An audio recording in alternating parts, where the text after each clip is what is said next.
So good morning students. Today we are going to learn about iterative constructs in Java. So what are iterative structures? Iterative structures or looping structures are used in programming to repeat a section of code. For example, if you want to print hello 100 times, we will use these iterative structures.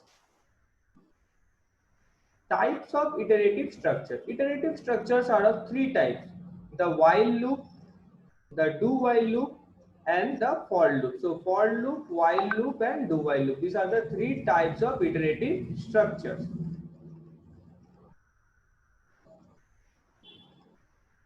Coming to the first one, the while loop. Key features. It is a pre-test is used at the beginning of the loop.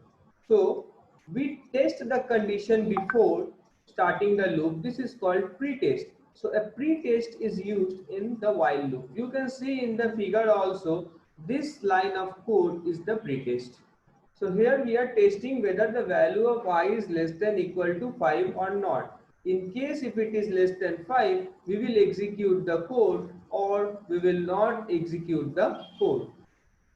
The loop is executed 0 or more times until the condition is false.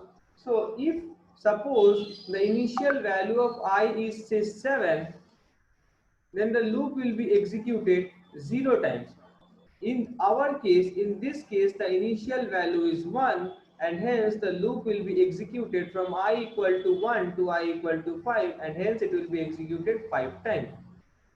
The test condition must be initialized before the loop. This is the test condition and it must be initialized before the loop. Without this test condition, this loop will not work properly.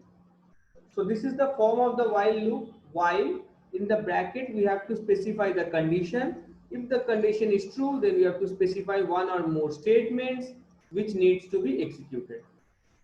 Braces are optional if only one statement. So for example, if we are having only one statement inside the while loop, then we can give the braces, we cannot give the braces.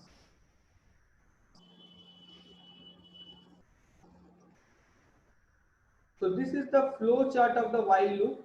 So basically we will start, then we will have a statement, then we will check whether the condition is true or not.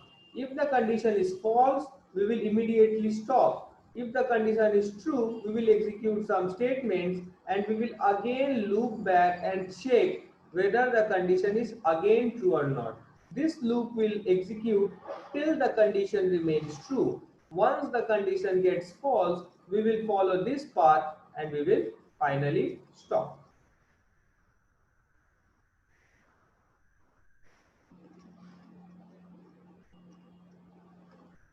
So the second loop is for loop. Often the best loop structure when you know how many times the instruction in the loop are executed. So the for loop has three parts. Initialization expression, a loop control variable is assigned an initial value. Then we have conditional statement. The loop is repeated as long as this is true. And then we have steps. Specify how to modify the loop variable after each pass through. So this is the basic structure. So this is the basic structure of for loop. And here is one example. So here I is equal to 1. This is our initialization statement. I less than equal to 10. This is our conditional statement. So here we are checking the condition that whether the variable loop variable is less than equal to 10 or not. And finally this is the step. So I plus plus, this means that we have to increment the I by 1 at each step. This code is printing hello 10 times. So system.out.print hello, and here hello will be printed 10 times. Here also braces are optional if only one statement is present inside the loop. Like here we have just one statement. So we can give the braces, we can even omit the braces. It is up to us. But if there will be more than one statement, then the braces is mandatory.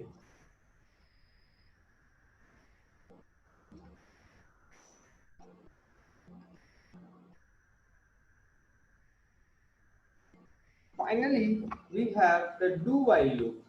It is a post test is used at the end of the loop. So here we are having a post test rather than a pre-test. The loop is executed one or more times. So at least the loop is executed once and it can be executed more than one time also. The loop must be executed at least once. This is very important. In case of all the pre-test loops, the loop may not be executed. That is, the loop may be executed 0 times. But here, in case of post-test loop, it will be executed at least once. It is not necessary to initialize a test condition before the loop. So the condition is not initialized, may or may not be initialized before the loop.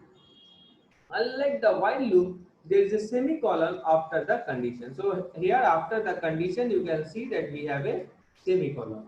So this is the basic structure. We write the keyword do, then we have the statements, and then finally we check the condition.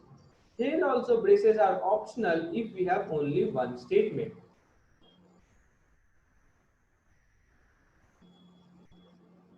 And finally the flow chart of do while loop. We will start, then we will have body of the loop, then we will have conditions.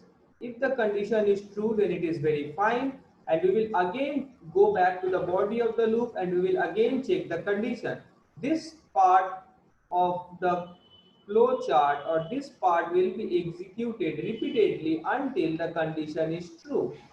Once the condition is false, we will come out and we will stop.